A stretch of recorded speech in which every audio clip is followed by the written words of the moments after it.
Welcome to Smart School Kids Zone, your favorite school. Yes, welcome to Smart School Kids Zone, your favorite school. और आज हम देखने वाले हैं मराठी सुलभ भारती इयत्ता तिसरी या पुस्तकातील ही गोष्ट आहे.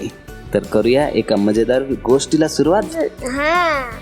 ओके, त्या अगोदर आमची e learning website smartschool.infobis.com, sports site fallinsports.com, मराठीविषयी सगळी माहिती मराठीरंग.com, Android educational game craft channel यांचे लिंक आम्ही डिस्क्रिप्शनमध्ये दिलेले आहेत. नक्की जाऊन चेक करा. करूया आजच्या व्हिडिओला सुरुवात. गोष्ट आहे सिंह आणि कोल्हा. चित्र पहा. प्रत्येक चित्रात काय दिसतं ते सांगा. फक्त चित्र बघायचं नाही, तर त्या चित्रात आपल्याला काय दिसतंय ते सांगायचं आहे. गोष्ट ऐकायची आणि नंतर ती गोष्ट सांगायची पण आहे. तर या चित्रामध्ये हे चित्र आहे. या चित्रात काय दिसत आहे भावी आपल्याला? एक सिंह आहे आणि तो कुठे बसलेला आहे?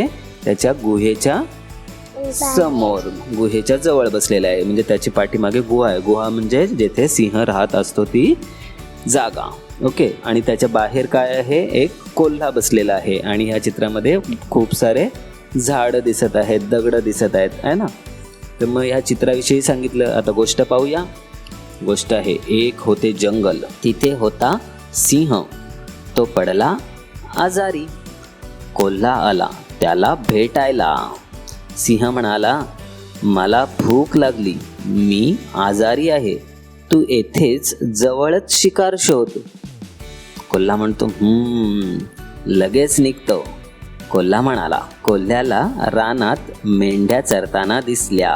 तो इसको हिंदी में बताते हम क्या हुआ. यहाँ पे पहला जो चित्र था वो हमने देख लिया. इस चित्र में क्या क्या है? सिंह है जो उसके गुफा के सामने बैठा है और उसके पास ही ये लोमड़ी है जो उसको पूछने के लिए आई है. और हमें उसके बाहर आजू बाजू में पेड़ पौधे और सारे पत्थर दिख रहे हैं. तो ये कहानी है. एक जंगल था जहाँ पे सिंह रहता था. वो बीमार हुआ था. उसको लोमड़ी है वो मिलने के लिए आई थी. सिंह उसको बोला, मुझे भूख लगी है, मैं बीमार हूँ, तो जल्दी से मेरे लिए कुछ शिकार ढूंढ के ला. तो लोमड़ी कहती है, मैं अभी जाके लेके आता हूँ. लोमड़ी को उस वन में पेड़ चरते हुए दिखाई दिए. तो चलो देखते हैं आगे की स्टोरी. यहाँ पे दूसरा चित्र है. इस चित्र में क्या दिख रहा है? बहुत सारे पेड़ है. यहाँ पे खूप सारी झाडं आहेत आणि गवत ही आहे आणि तेथे मेंढ्या चरताना दिसत आहेत. आणि या येथील एक लपून हा कोल्हा बसलेला आहे. कोल्हा मनाशी म्हणाला, वाह, चांगली शिकार आहे, एक मेंढी पकडू, सिंहाकडे घेऊन जाऊ. कोल्हा हळूहळू मेंढीजवळ जाऊ लागला. कुत्रा दूरून हे पाहत होता. बहुत सारे पेड़ है और वो बहुत सारे वहाँ पे घास भी है और ये घास के बीच में भेड़ है, चर रहे, अपना खाना खा रहे. और तभी ये लोमड़ी उनको देखती है वहाँ पे. और ये कहानी क्या है? तो लोमड़ी खुद को मन में कहते हैं, वाह, ये बहुत अच्छी शिकार है, एक भेड़ पकड़ते हैं और सिंह के पास लेके जाते हैं. तो इसलिए वो लोमड़ी धीरे धीरे भेड़ के पास जाने लगी. लेकिन पास ही एक जो कुत्ता था वो उसे देख रहा था. किसको? लोमड़ी को. देखते आगे कहानी. मज़ेदार है ना. कहानी अच्छी लग रही हो तो प्लीज़ वीडियो को लाइक ज़रूर करना. दूसरा है ये चित्र. यहाँ पे देखो क्या दिख रहा है? बहुत सारे पेड़ दिख रहे हैं, भेड़ भी दिख रहे हैं और ये कुत्ता जो है वो लोमड़ी का पीछा कर रहा है ना. ओके. कोल्ह्याचा हा पाठलाग करतोय कुत्रा आणि आपल्याला खूप झाडे दिसत आहेत. जंगलातलं दृश्य आहे आणि तेथे मेंढ्या या चरत आहेत. कुत्रा कोल्ह्याच्या मागे धावला. कोल्हा वेगाने पळू लागला. तो ये कुत्ता जो है वो लोमड़ी के पीछे दौड़ता है और इसी की वजह से लोमड़ी भी दुम धबाके भागने लगती है. क्या होता है आगे कहानी में देखते हैं. यहाँ इस चित्र में देखो क्या है. या चित्रामध्ये ही काय आहे? पुन्हा एकदा जंगलाचंच दृश्य आहे. झाडे आहेत, गवत आहे आणि हा कोल्हा जो आहे तो दमून तेथे बसलेला आहे. मग कोल्हा काय म्हणतो? कोल्हा मनाशीच म्हणाला, सुटलो बुवा एकदाचा, चला आता सिंहाकडे जाऊ. सिंह म्हणाला, काय रे, काय झालं, कुठे आहे शिकार? कोल्हा म्हणाला, शिकार दिसली, मी पकडायचा प्रयत्न केला, तेवढ्यात एक कुत्रा माझ्यावर धावून आला, म्हणून मी परत आलो. आता जातो, दुसरी शिकार शोधतो. तो यहाँ पे इस चित्र में फिर से जंगल का ही दृश्य है और ये लोमड़ी जो है वो थक हार के वहाँ पे बैठी है और कहानी क्या कहती है, कोल्हा मन ही मन कहता है, हश, अच्छा हुआ मैं उस कुत्ते के हाथ नहीं लगा, अभी सिंह के पास जाता हूँ। सिंह कहता है, क्या हुआ, किधर है शिकार? लोमड़ी कहती है, शिकार तो दिखी थी, मैं उसे पकड़ने भी गया था, लेकिन उसी वक्त वहाँ पे कुत्ता मुझ पे दौड़ के आया, इसलिए मैं वहाँ से भाग निकला। अभी फिर से जाता हूँ और दूसरी शिकार ढूंढता हूँ। तो ये है कहानी। अभी हमें क्या बोला है उन्होंने, आगे पुढे काय झाले असेल ते तुम्ही सांगा। तर या गोष्टीची पुढे कहाणी काय असू शकते, पुढे काय झालं असेल, तर प्रत्येकजण आपापल्या प्रमाणे विचार करू शकतो। आपण काही जण काय सांगू शकतील की सिंहाला कळलं की या कोल्ह्याकडून काहीच होणार नाही, म्हणून त्यांनी कोल्ह्यालाच पकडून खाल्लं। किंवा आपण दुसरं काय म्हणू शकतो, सिंहाने त्याला पुन्हा एकदा दम देऊन सांगितलं, जर पुन्हा रिकाम्या हाताने आलास तर तुलाच खाऊन टाकेन, म्हणून काही करून शिकार घेऊनच ये।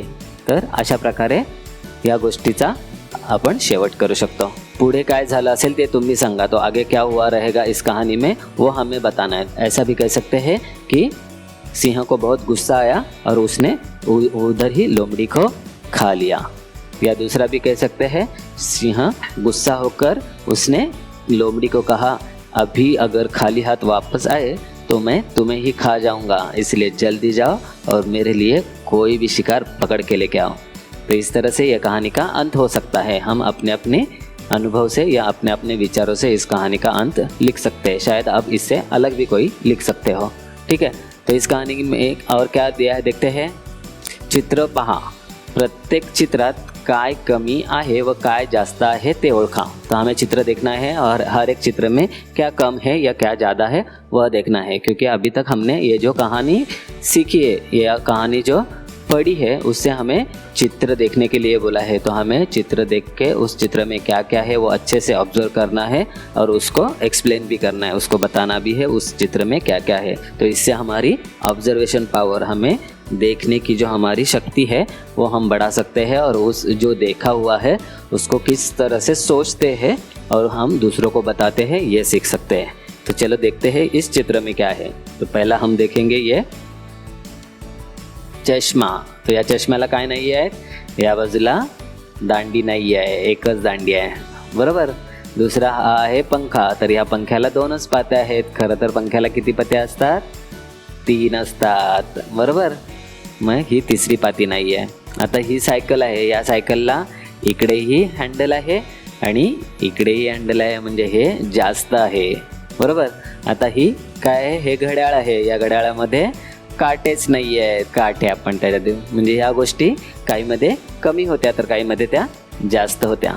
तो समझ में आए, हिंदी में भी आप लोगों को समझा रहेगा। इस ऐनक को यहाँ पे ये डंडी नहीं थी, ये जो पंखा था इसको यहाँ पे एक पाता नहीं था, और यहाँ ये जो साइकिल है इस साइकिल को ये हैंडल 2 बार लगाया हुआ है, और ये घड़ी को यहाँ पे सुइया ही नहीं थी। ठीक है, तो देखते हैं कुछ और चित्र। ये लो, यहाँ पे ये 2 है। अभी हे आहे चहाचं कप, चहाच्या कपाला किती दांडे असतात, खरं तर एकच असते, पण ही आहे या बाजूला एक एक्स्ट्रा आहे, म्हणजे कोणती तरी एक दांडी एक्स्ट्रा आहे जी जास्त आहे। आणि ही जी बस आहे या बसला येथे चाकच नाही आहे, बरोबर, म्हणजे चाक नसण्याची ही कमतरता आहे, ही गोष्ट कमी आहे या बसला, बरोबर। तो इस चाय के कप को यहाँ पे 2 डंडियाँ है जो नहीं होती है, और ये जो बस है इस बस को यहाँ पे एक पहिया ही नहीं है, तो सिर्फ 3 ही पहिए, 1 2 और ये 3, चौथा वाला पहिया ही नहीं है, तो ये बस चल ही नहीं सकती, तो ये इसके लिए कमी है। और चाय के कप के लिए इसकी डंडी एक ज़्यादा है। तो इस तरह से हम चित्र देखकर इसको ऑब्जर्व कर सकते हैं और उसमें क्या कम है या क्या ज़्यादा है, या उसमें क्या क्या चीज़ें हैं, क्या क्या दिखाई दे रहा है वो हम बता सकते हैं। तो बस यही सिखाने का उद्देश्य इस कहानी से और इस चित्र से था। तो ठीक है, यहीं पे ख़त्म होती है हमारी ये वीडियो अच्छी लगी हो तो प्लीज़ इसे लाइक, कमेंट और शेयर कीजिएगा। चैनल पे नए हो तो प्लीज़ सब्सक्राइब करो और बेल आइकन भी प्रेस करके रखो। तो मिलते हैं तो अगली वीडियो में, तब तक के लिए बाय। हंसो, खेलो और मजे से सीखो स्मार्ट स्कूल के साथ।